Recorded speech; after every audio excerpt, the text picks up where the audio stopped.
Hey, beautiful. Welcome in to Dr. Sarah's Soul Cafe. This is your weekly refill where we take our time to savor the flavor of the week, which is a unique specialty blend of magic, spirituality, art, politics, culture, and more. For my YouTube community, I'm finally making my way back to you. As you may have noticed, the style of this refill is quite different, but I hope nonetheless enriching and nourishing for you. For the sake of making my life easier, I am remixing the weekly refills into an audio newsletter format, which means you won't see me on screen as often. There's also a written newsletter if you prefer to read. Link is in the description below. Now to the heart of the matter. How well do you listen to your inner wisdom and intuition? There's information and insight trying to reach you, and discerning it more clearly requires quiet, solitude, reflection, maybe even meditation. Prayer is helpful to ask for clarity, yet most times we forget to quietly wait for a response.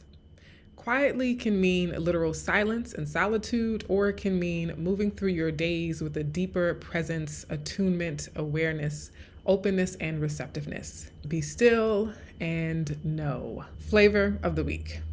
2 tarot cards and 3 astrological events blend with my intuition to create our flavor of the week. Tuning inward. Focus on in.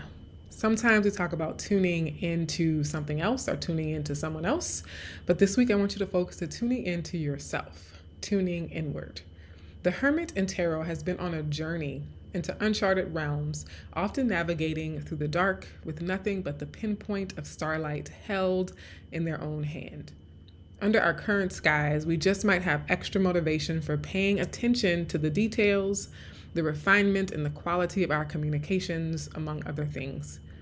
The Seed of Air, better known as the Page of Swords in Tarot, speaks directly to Mercury moving out of the watery, intuitive, dark womb of Cancer into the blazing sunlight of Leo. Before this happens, it might be helpful to spend the last few days of Mercury in the sign of Cancer being intentionally reflective, especially since those last days coincide with the darkness of a new moon, also in the sign of Cancer.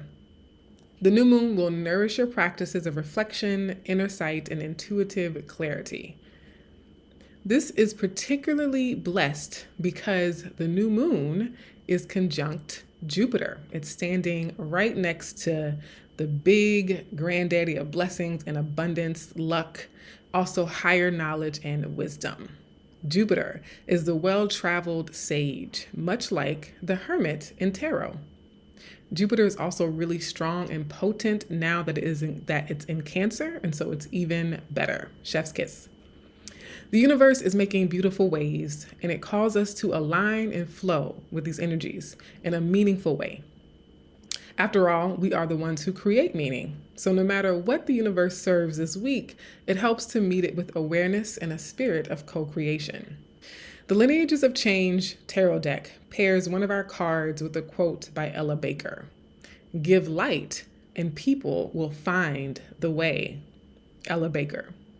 The sun is our brightest source of light on any given day, and this week it comes into the expanding force of our cosmic magnifying glass, Jupiter. The sun spotlights Jupiter's good fortune and greater wisdom, while Jupiter magnifies and expands the brilliant light rays of the sun. Many astrologers consider this to be the luckiest day of the year, when the sun meets Jupiter in the sky. It happens every year, but having Jupiter in the zodiac sign where it's exalted only happens once every 12 years. So, might this be the luckiest day of the decade? I dare not be the one to make such a grand claim. You, after all, dear listener, have the power to make your own luck anytime you want.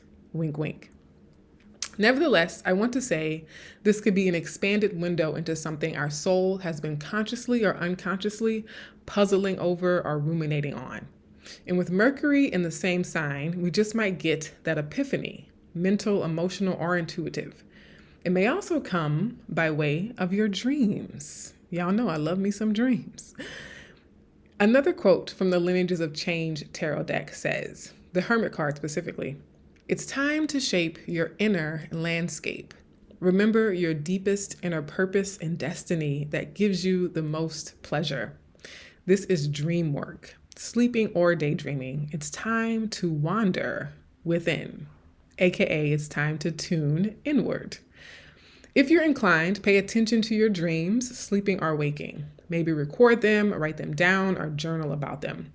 Even though the night sky is darkest during a new moon, our inner light is shining as brightly as ever. If we have the notion to seek it and tune inward, go there and set your new moon intentions. The other side of communication is what you transmit.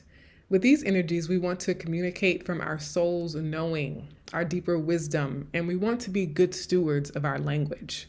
For now, at least, go beyond regurgitating propaganda, popular opinion, trending headlines, or conditioned opinions. Whether you're initiating a dialogue or responding to someone else, pay attention to the details of what's communicated, both explicitly and implicitly. Practice the courage and integrity to speak the truths you have. Doing so could very well provide a pinpoint of light for another person to find their way. What's brewing? Well, my marathon training is going better than ever now that I have knee braces and a local running crew. My running helps support children receiving cancer treatments at St. Jude's Children's Hospital. If you'd like to make a donation, you can send any amount through the St. Jude portal or Cash App or Venmo Colorism Healing.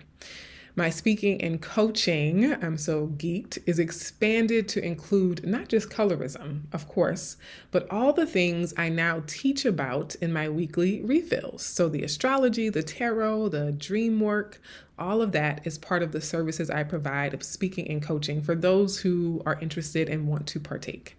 Let me know if you'd like to discuss working with me in the comments or send me an email, drsarahlwebb@gmail.com. The book. The title is still under construction. We thought we landed on something, but in conjunction with our cover designers, we're hoping to craft something more vocal. Also, July and August, I'll be deep in the process of revising the manuscript based on my editor's notes, and I am excited to dive back in. And now for many of y'all's favorite portion of the weekly refills, the open mic. The open mic was formerly known as Pastry and Poetry.